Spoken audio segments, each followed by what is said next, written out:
Suppose میرے پاس 100 روپیہ ہیں اور ہم کو وہ دعوت ورک میں لگانا ہے، لیکن اسی ٹائم کوئی ضرورت مند آ گیا جس کو وہ 100 روپے کا بہت ضرورت ہے، تو کون سے کام میں ہم اس 100 روپے کو پہلے لگائیں؟ دیکھیے، یہ دعوت اللہ کی ذمہ داری مسلمانوں کے اپنے اپنے حالات کے اعتبار سے فرض ہے۔ مطلب یہ ہے کہ ایک آدمی صحت مند ہے تو وہ چل کر بھی چیزوں کو پہنچائے گا، ایک آدمی دولت مند ہے تو وہ دولت بھی اپنی لگائے گا، ایک آدمی علم والا ہے تو اسے اپنے علم کا بھی استعمال کرنا چاہیے۔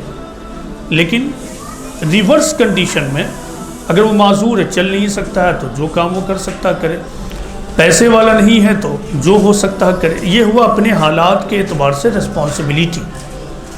دعوت کی ذمہ داری قابل معافی ذمہ داری نہیں ہے اسلامی تعلیمات کے مطابق۔ آج کے جس ڈیٹ میں ہم جی رہے ہیں تو معاملہ یہ ہے دعوت کا کہ مسلمانوں کے اوپر دعوت کی بات اپیل نہیں کرتی ہے، یعنی ساری بات انہیں اپیل کرے گی۔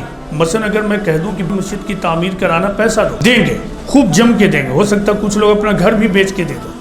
لیکن میں کہوں کہ میں قرآن کو تمام انسانوں تک ان کی اپنی زبانوں میں ٹرانسلیٹ کر کے پہنچا رہا ہوں، آپ مدد کیجئے، اپنے پیسے لگائیے، زکوٰۃ بھی لگائیے، زکوٰۃ کے علاوہ بھی لگائیے، تو وہ سوچنے لگیں گے ادھر ادھر۔ آج کے ڈیٹ میں جو مسلمانوں کی حالت ہے دعوت کو لے کے وہ یہی ہے۔ تو اب جس شخص نے دعوت کے کام کو سمجھ لیا ہے، جس شخص نے دعوت کے کام کو سمجھ لیا ہے، تو اسے تو اپنے آپ کو ہر طرح سے اسی میں لگا دینا ہے۔ چونکہ تمام لوگ دین کے نام پہ صرف ایک ہی کام جانتے ہیں کہ غریبوں کی مالی مدد کرنا ہے، بلا شبہ ہمیں مالی مدد کرنی ہے، لیکن کیا یہ ایٹ دا کاسٹ آف دعوت، یعنی اس کی قیمت پر، یعنی دعوت کا کام ہم طاق پر رکھ دیں اور اس کے بعد غریبوں کی مدد کر کے ہم یہ صرف سمجھیں کہ دعوت کا کام کر دیا؟ نہیں۔ یہی وجہ ہے کہ غریبوں کی مدد کے بارے میں جب کوئی بات آئی ہے تو اس معاملے میں اللہ تعالیٰ نے اس ثواب کا ذکر نہیں کیا، یعنی زکوٰۃ کے حوالے سے اس ثواب کا ذکر نہیں کیا جو قرض حسن کے بارے میں کیا۔ یعنی قرآن میں بڑے پیمانے پہ 2 طرح کی مد کا ذکر ہے۔ ایک تو زکوٰۃ، آپ سب کو معلوم ہے سال میں ایک بار ہر مسلمان جو تھوڑا بھی مسلمانوں نکالتا ہے تو کہیں نہ کہیں لگاتا ہے۔ خود زکوٰۃ کی مد میں اللہ تعالیٰ نے دعوت کی مد بھی شامل رکھی ہے۔ زکوٰۃ کہاں کہاں دینا، یہ سورہ توبہ کی آیت نمبر 60 میں ہے، 60۔ تو اس میں کل 8 مد ہے، 8 مد، ان کو دینا، ان کو دینا، ان کو دینا۔ تو ان 8 مدوں کو اگر ہم کمپیکٹ مد بنائیں تو 2 مد بنتے ہیں، ایک غریبوں کا مد اور دوسرا دعوت کا مد، دعوت کا۔ لیکن مسلمان چونکہ جانتے نہیں ہیں تو یہ پورا کا پورا پیسہ کوئی غریب کو دیتا ہے یا پھر اسی طرح کے دوسرے کام میں، تو پھر دعوت کا کام کیسے ہوگا؟ سوال ہے آپ مسلمانوں سے، یہ کام کیسے ہوگا؟ تو ایک تو زکوٰۃ کی رقم اب ضرورت ہے کہ اس معاملے میں لگایا جائے۔ کچھ لوگ وہ ہیں جو زکوٰۃ کے علاوہ بھی خرچ کرتے ہیں، اس بارے میں خوب سمجھ لیجئے، چونکہ حدیث ہے کہ میری امت کے لیے 2 فتنہ ہے، 2 فتنہ، ایک مال کی محبت اور دوسری دنیا کی محبت، دولت کی محبت اور دنیا کی محبت۔ آج دیکھیے کہ مسلمان ان دونوں چیزوں میں ملوث ہیں۔ زکوٰۃ کے بارے میں صحابہ کا تو معاملہ آپ جانتے ہی کتنا زیادہ اعلیٰ تھا، اسی لیے ان کو صحابہ کا درجہ دیا گیا۔ تو صحابہ نے سوال کر دیا کہ بس زکوٰۃ ہی ہے، تو قرآن میں فوراً آیت آ گئی، وَيَسْأَلُونَكَ مَاذَا يُنْفِقُونَ قُلِ الْعَفْوَ، پوچھتے ہیں کہ کیا خرچ کریں، کہہ دو جو ضرورت سے زیادہ ہے، جو ضرورت سے زیادہ اس کو خرچ کرو اللہ کی راہ میں۔ پھر دوسری جگہ آیت اتر گئی، لَن تَنَالُوا الْبِرَّ حَتَّىٰ تُنْفِقُوا مِمَّا تُحِبُّونَ، 4 پارہ کی پہلی آیت، کہ تم اللہ کے نزدیک محبوب نہیں ہو سکتے ہو جب تک کہ تم اپنے محبوب مال میں سے خرچ نہ کرو۔ 4 پارہ پہلی آیت، جا کے آپ دیکھ لیجیے، اس کو جا کر دیکھ لیجیے۔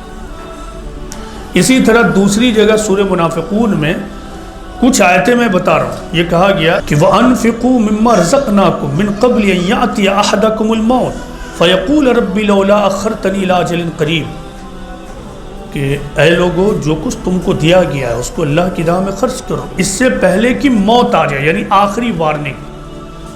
اور اس وقت تم یہ کہو کہ اے میرے رب مجھے تھوڑی مہلت دے دو تاکہ میں خرچ کر کے صالحین میں شامل ہو جاؤں۔ تو یہ دولت خرچ کرنے کا معاملہ ہے۔ پھر آخری بات کیا کہہ دی اللہ نے، ان المصدقین والمصدقات، یہ سورہ حدید کی آیت ہے، وَأَقْرَضُوا اللَّهَ قَرْضًا حَسَنًا، الی آخری آیا کہ بلا شبہ صدقہ دینے والے اور صدقہ دینے والیاں یعنی زکوٰۃ دینے والے والیاں، اور وہ لوگ جو اللہ کو قرض حسن دیتے ہیں تو ان کا دیا ہوا ان کے سوچ کے مطابق لوٹایا جائے. تو قرض حسن سے مراد ہے خدا کے دین کو پھیلانے کے لیے لگانا، خدا کے کلمے کی سربلندی کے لیے لگانا. لیکن بدقسمتی سے دور اول کے بعد یعنی صحابہ کے بعد اجتماعی طور سے مسلمانوں نے دعوت کا کام نہیں کیا. دور حاضر میں کچھ جماعتیں کھڑی ہوئی جو مسلمانوں کے درمیان اصلاح کا کام کر رہی ہیں، دعوت و تبلیغ خالصتاً غیر مسلموں میں خدا کا پیغام پہنچانے کے لیے. اور جب یہ کانسیپٹ ہی کلیئر نہیں ہوا تو ہم پیسہ کیوں لگائیں گے؟ کانسیپٹ ہی نہیں کلیئر ہے. تو دعوت اتنی بڑی ذمہ داری ہے کہ آپ کو معلوم ہے کہ حضرت یونس علیہ السلام کو جب انہوں نے اپنی قوم کو کے درمیان دعوت دے رہے تھے اور ان کی قوم نے انکار کر دیا، ہی واز فرسٹریٹڈ، وہ مایوس ہو گئے، وہاں سے نکل کے جانے لگے، چلتا ہوں دوسری جگہ. وہاں جب وہ پہنچتے ہیں تو پہنچنے کے جب وہ ساحل پر جاتے ہیں تو تاریخ کے مطابق اللہ کے حکم سے جس کشتی پہ وہ سوار ہوتے ہیں پلٹ دی جاتی ہے کشتی، پھر ایک مچھلی ان کو نگل لیتی ہے، مچھلی کے پیٹ میں وہ رہتے ہیں. اور پھر جب ان کو احساس ہوتا ہے کہ ہم نے دعوت کے کام میں کوتاہی کر دی ہے تو اللہ سے وہ توبہ کرتے ہیں. قرآن میں وہ آیت بھی موجود ہے توبہ کی، یہ قرآن کی بات میں بتا رہا ہوں. پھر دوبارہ وہ مچھلی ساحل پر لا کے چھوڑتی ہے اور پھر وہ جا کے اسی قوم کے درمیان دعوت کا کام شروع کر دیتا ہے. یہ ہے دعوت کی اہمیت کہ دعوت کا کام اگر پیغمبر بھی صرف کوتاہی کر دے، نہ کرنے کا تو مسئلہ جو ہم کر رہے ہیں وہ آپ چھوڑ دیجئے، کوتاہی کر دے تو پھر پیغمبر پہ اللہ تعالیٰ وہ سختی کر دیتا. ہم لوگ تو ان کے مقابلے میں نالی کے کیڑے بھی نہیں ہیں، ہم نالی کے کیڑے بھی نہیں. اب غور کیجئے کہ ہم کیا کر رہے ہیں، کہیں کوئی دعوت کا کام نہیں. یا ابھی یہ 10-15 سال کی بات ہے کہ کچھ لوگ دعوت کا کام شروع کیے ہو گئے، لیکن وہاں بھی وہ نفرت ختم نہیں ہو رہی ہے. گفتگو میں کوئی نہ کوئی بات آ جاتی ہے جس سے آپ کے دل میں نفرت پیدا ہو جائے گی. اب نفرت ہوگی تو آپ دعوت کا کام کیا کیجیے؟ دعوت کے کام کے لیے محبت چاہیے، وہ درد چاہیے، جبکہ آپ رات کی تنہائیوں میں ان کی ہدایت کے لیے روئیں، تب جا کے آپ دعوت کا کام کریں گے. تو خلاصہ یہ کہ آج کے ڈیٹ میں جب آپ کے پاس 100 روپیہ ہے، جبکہ آپ یہ جانتے ہیں کہ غریبوں کی مدد کے لیے بہت سارے لوگ اب کھڑے ہو جاتے ہیں، یہ فیشن بھی بن چکا ہے، تو اپنے 100 روپیوں کو بچائیے اور آپ قرآن پھیلانے میں لگائیے. ہاں کہیں پہ آپ کو یہ محسوس ہو جائے کہ فی الوقت ابھی ان کی مدد ہی کرنا ڈو اور ڈائی والی حالت ہے تو آپ وہ کر دیجئے، پھر اگلی بار پھر اس میں لگ جائیے. لیکن آپ کو پریفرنس جاننا ہے کہ پریفرنس کس کو دیں. ہمیشہ آپ کو پریفرنس دعوت کو دینا ہوگا، آپ یہ جان لیں، ورنہ خدا کی مدد نہیں آئے گی. میں پوری ذمہ داری کے ساتھ اللہ کے فرشتوں کی گواہ بنا کے میں کہہ رہا ہوں. اگر میری بات غلط ہو تو کل آپ آخرت میں میری گرفت کر لیں گے. اس معاملے میں مجھے اتنا ہی یقین ہے جتنا ابھی آپ تمام لوگوں کو اس بات پر یقین ہے کہ سورج نکلا ہوا وہ اپنی روشنی بکھیر رہا ہے اور اسی کی روشنی میں ہم بیٹھے ہیں. تو اگر ہم مسلمان دعوت کے کام کے لیے نہیں اٹھیں پیسفل بن کر تو خدا کی نصرت نہیں آئے گی، ہمارا مسئلہ سالو نہیں ہوگا.